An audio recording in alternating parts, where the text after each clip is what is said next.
You know what an atom looks like, right? So let me clarify. You know what they tell you an atom looks like.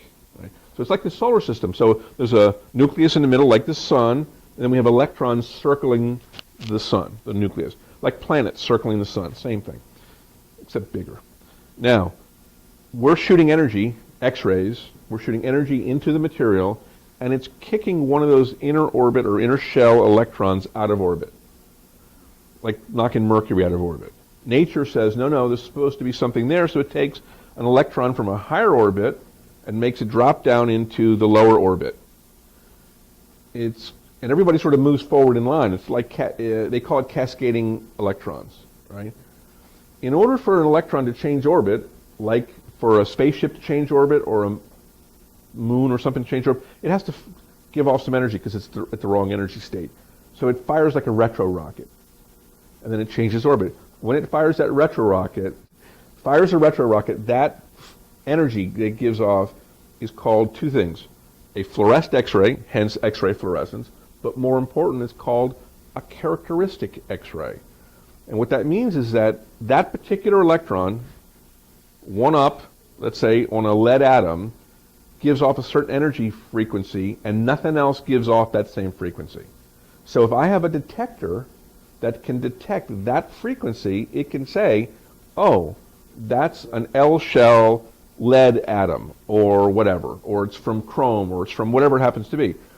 That's what it's doing, that's the magic. It's taking the energy given off by electrons when they change orbit, measuring that, doing the counts and doing some fancy math, and coming up with answers that say it's 10% this and 5% that, or whatever. Okay.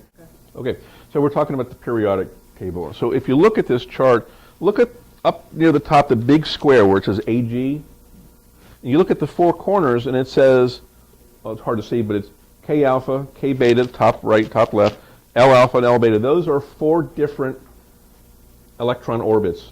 And so now if you look at any one of those squares, you'll see some numbers next to each of those four corners.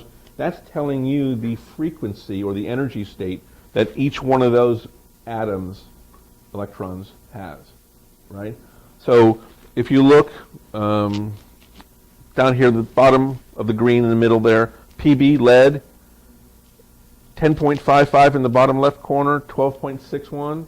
That's the energy we're looking for when we measure this. All right. So now here's the magic of what's going on. That's what's happening now. So when you think about what we're shooting, I don't care whether it's big part, small part, metal, plastic, whatever. That's what's going on.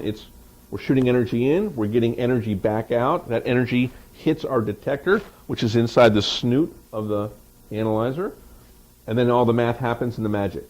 Okay, let's go there. All right, so this is the RoHS rules, and so if you know the rules at all, then you know that, for example, RoHS says lead has a limit of 1,000 parts per million. If you're using XRF technology, it uses a 30% factor.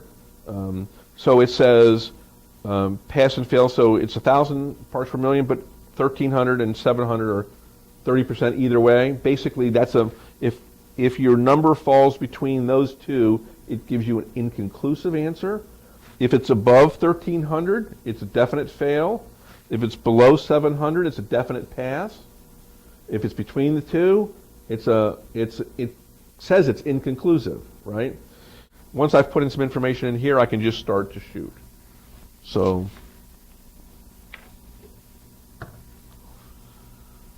what was that? All right, so we've gone past the minimum time. But by the way, if you notice that it failed right away, one of the interesting things about this is if it fails, it can fail in 2 seconds. But if it's going to pass, it has to have at least gone the 30 seconds, right? So if we look here, the standard that comes with this says lead